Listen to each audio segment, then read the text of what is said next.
Oh boy, dynamic queue.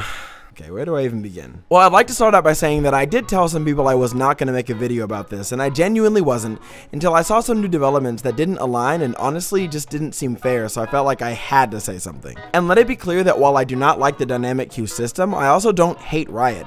I'm not arrogant enough to assume that my ideas are correct or even good. I'm just stating my opinion about what I've seen, and I'm open to discussion and even being wrong.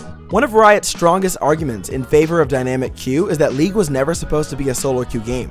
We're here on the Rift to play as a team and win as a team, to use teamwork with our fellow summoners to win games. And that's completely true and a very valid point. League is a team game. My complaint with this though is when you try to force this, it's almost like Riot are the chaperones at some dance and they're picking people at random to dance with each other. This awkward interaction causes tension, and a game that lasts as long as League does, with plenty of time to type racial slurs, that's not really a good thing. There's almost too much time to express yourself, and the only way that Riot has it now is with text. Until they introduce like emotes for champions so we can like express our anger in a cute way, I don't really think that's ever gonna change. But this is also a problem, because the system caters to the 99% of players that are lower than like competitive elo. But this isn't a casual game as much as Riot wants it to be. League has become like the cornerstone of esports, or at least one of them. And many of these players strive to be the best, so they're always looking up, trying to climb this ladder, trying to get challenger. So these 99% players are trying to become the 1%. But the 1% players are being treated very unfairly with this dynamic queue system. The previous system, at least for where I'm standing, seemed to work for 100% of players. This new system added 2 points of happiness to the 99% at the cost of 10 happiness points for the 1%, if that makes any sense.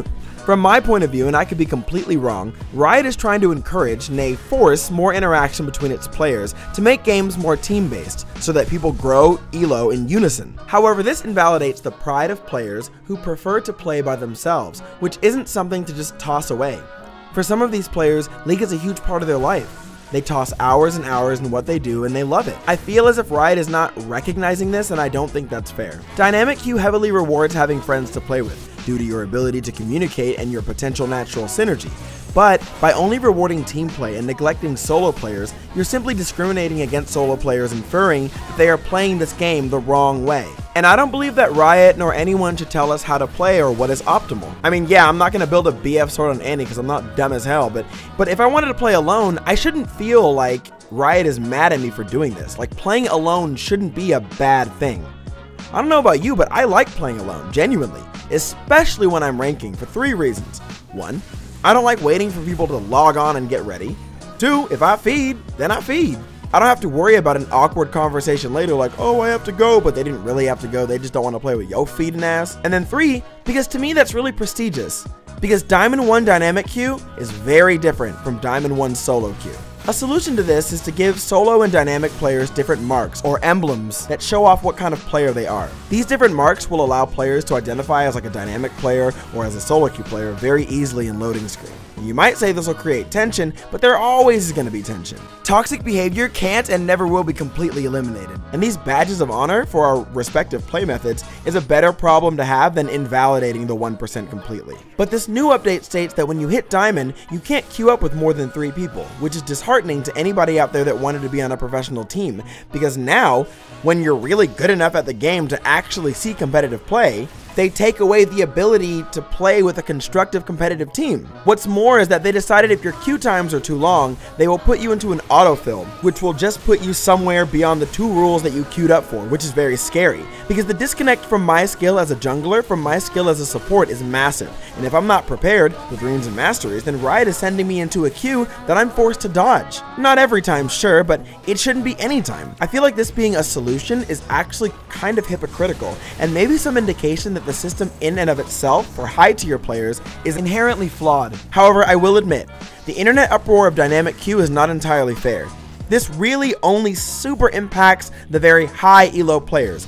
Not to say that it doesn't suck for anyone else, but for plat players and below, it does have great uses and for the most part works for them. But the peak of competition is still very important, and if you want your players who live for this game to feel even a shred of respected and cared for, you need to set in place a system that caters to competition, and dynamic queue just isn't it. My solution for this quote problem varies. I really don't know what to do about it. I'm not smart enough to think of an actual working solution, and I really struggle with being articulate articulate in my points, but I came up with some ideas. My first idea is to open up heavily moderated chat rooms for Diamond Divisions and above, so that players can seek other players in a tame, calm environment and perhaps make friends that way. If Riot is really going to lay it on thick that we need to be friends and beat the world together, they should at least use resources to aid us in doing so. The second idea is to bring back fives. I feel like Riot is trying to kill the pipe dream of being a pro team because in the past many teams have been nothing but bad press and drama, and usually it's the teams that have been up and coming. But I think keeping fives so that no matter what, people can always play with their friends competitively without regard to elo is important, and a big part of why many people play. The third idea might be the most risky, in that we should include voice communications. I personally don't agree with this method, but at the same time, I've seen it work in plenty of games like CSGO, and now even Overwatch. If you want us to work together, giving us the option of voice communication is probably not the worst thing in the world. My next idea is taking a page from Dota 2. See, the Dota 2 system has a mixture of dynamic and solo queue. It's a hybrid system where you only gain solo MMR if you play by yourself, but you can play with a party and get matched in the same game as solo players, but you gain party rating instead, all while staying in the same ranked system.